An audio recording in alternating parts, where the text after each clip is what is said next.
আপনার ক্যাপ্টেন্সিটা অনেকটা আন্ডাররেটেড, কারণ গত টুর্নামেন্টেই কিন্তু আপনি দলকে ফাইনালে তুলেছিলেন। এবার কি আক্ষেপটা মেটাতে চান ঢাকা ক্যাপিটালসের হয়ে? আন্ডাররেটেড যেটা বললেন সেটা তো আপনাদের মাধ্যমেই হয়। এটা তো আর আমি যে বলতে পারবো না যে আমি কেমন ক্যাপ্টেন্সি করি। আমি চেষ্টা করি যেই যখন যেখানকার দায়িত্ব পাই আমি 100% দিতে, এবং আমার যে টিম থাকে সেই টিমটাকে কিভাবে বেস্ট পারফরমেন্সটা সবার কাছ থেকে বের করে নিয়ে আসা যায়, এটাই আমার মূল প্ল্যান থাকে। আর ঢাকা ক্যাপিটালস আপনারা যদি টিমটা দেখেন, আমাদের ওয়েল ব্যালেন্স টিম। লোকাল আমাদের অ্যাডভান্টেজ হচ্ছে এক্সপিরিয়েন্স। আমি T20 ফরম্যাট, অনেকে হয়তো বা বলতে পারে এটা ইয়াংদের খেলা, বাট আমি পার্সোনালি ফিল করি এটা হচ্ছে এক্সপিরিয়েন্স প্লেয়ারদের খেলা। এক্সপিরিয়েন্স মানে এই না যে আপনার বয়স হতে হবে, অনেকগুলা ম্যাচ খেলাটা ইম্পর্টেন্ট, অনেকগুলা ডিফারেন্ট এনভায়রনমেন্ট ফেস করাটা ইম্পর্টেন্ট। তো আমি ফিল করছি যে এবার আমাদের যে স্কোয়াড আছে, আমার মাঠের কাজটা অনেক সহজ হবে, কারণ সবাই ম্যাচিউরড প্লেয়ার, সবাই সবার রোলটা জানে। এরকম টিম হলে আপনার মাঠের কাজটা ক্যাপ্টেনের অনেক কমে যায়। বিদের 50% পেমেন্ট করে দিয়েছে, আমরা শুনেছি ঢাকা ক্যাপিটালসও ক্রিকেটারদের 25% পেমেন্ট আজকে ব্যাংক ট্রান্সফারের মাধ্যমে করেছে। বিপিএল নিয়ে অনেক আলোচনা হয়, এই ব্যাপারগুলো ফাইন্যান্সিয়াল ট্রানজ্যাকশনগুলো নিয়ে অনেক ইস্যু হয়। তো এটা অনেকটা আপনাদের টুর্নামেন্ট শুরুর আগে একটা বাড়তি স্বস্তি কিনা? জি, আমি তো আল্লাহর রহমতে প্রথম থেকেই বিপিএল খেলছি, তো মাঝে অনেক বিতর্ক হয়েছে, অনেক কিছু হয়েছে, বাট এবার আমি পার্সোনালি বলতে পারি যে আমাদের যে স্কোয়াড আছে, স্কোয়াডের সবাই বেশ হ্যাপি। আমরা টাইম টু টাইম সব কিছুই পেয়ে যাচ্ছি। আজকে যেটা বললেন পেমেন্টটা পেয়েছি আমরা, প্লাস আমাদের গিয়ার্স চলে আসছে, আমাদের ড্রেস অন টাইমে আসছে। তো একটা এই ধরনের টুর্নামেন্টে এইরকম অর্গানাইজ ফ্র্যাঞ্চাইজি ভেরি ইম্পর্ট্যান্ট।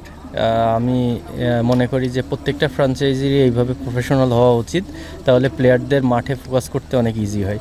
আমরা যদি বাইরের কাজটার দিকে ফোকাস কম দিয়ে মাঠে আরও বেশি কনসেন্ট্রেট করতে পারি, মাঠের খেলাটা আরও ভালো হবে। টিম বাস বলেন, পেমেন্ট বলেন, সব কিছুতেই ঢাকা ক্যাপিটালসকে একটা গোছানো দল মনে হচ্ছে। সবচেয়ে বেশি যেটা দরকার সেটা হচ্ছে মাঠের খেলা, সেটার দায়িত্বটা তো আপনারই।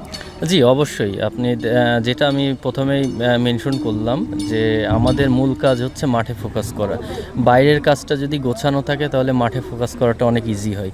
তো আপনারা দেখতে পাচ্ছেন যে সব কিছু ওয়েল প্রিপেয়ার্ড, ওয়েল অর্গানাইজড।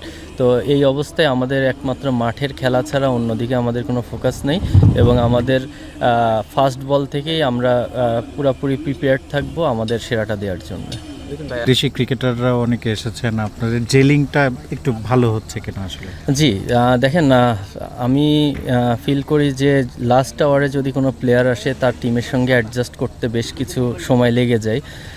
তো আমি প্রথম থেকেই ফ্র্যাঞ্চাইজের কাছে একটা রিকোয়েস্ট ছিল যে যত তাড়াতাড়ি সম্ভব বিদেশি প্লেয়ারদেরকে যেন টিমে ইনভলভ করা হয়, তাহলে টিমের সঙ্গে অ্যাডজাস্টমেন্টের একটা বিষয় আছে, কারণ ওরা ডিফারেন্ট কালচার থেকে আসছে, আমরা ডিফারেন্ট কালচারের।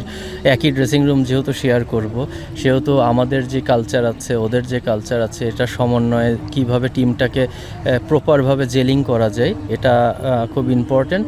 আমাদের অলরেডি দেখেছেন যে বিদেশি প্লেয়াররা আসা শুরু করেছে, এবং আমি বিশ্বাস করি দ্রুতই আমাদের ফুল স্কোয়াডটা আমরা পেয়ে যাব, এবং আমরা ফার্স্ট ম্যাচের আগেই প্রপারভাবে রেডি হয়ে নামতে পারবো। দর্শকদের ক্রাউড কেমন চান? সিলেট তো অলওয়েজ ফুল থাকে। মাঝে কয়েকটা সিজন বিপিএল একটু জৌলস হারিয়েছিল, বাট লাস্ট বছর থেকে আমরা আবার দেখেছি দর্শক মাঠে আসছে, মাঠের খেলাটা ভালো হচ্ছে, হাই স্কোরিং ম্যাচ হচ্ছে। তো আমি বিশ্বাস করি সিলেট এবং চিটাগং ফুল প্যাক থাকবে ইনশাল্লাহ। আমাদের থার্ড ফেজ যেটা ঢাকাতে, ওইটাও আমরা এই দুইটা ফেজ যদি আমরা সফল হতে পারি, ঢাকাতেও অনেক বেশি ক্রাউড থাকবে বিশ্বাস করি। ঢাকার বাইরে বিপিএল শুরু হচ্ছে, এটা কীভাবে দেখছেন?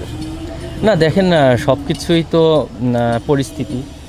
পরিস্থিতির ওপরে তো আর কিছু নাই, সব কিছু মানিয়ে নিতে হবে। আর সিলেট আমরা জানি খুবই সুন্দর একটা ভেন্যু, বাংলাদেশের বেস্ট ভেন্যু বলা চলে।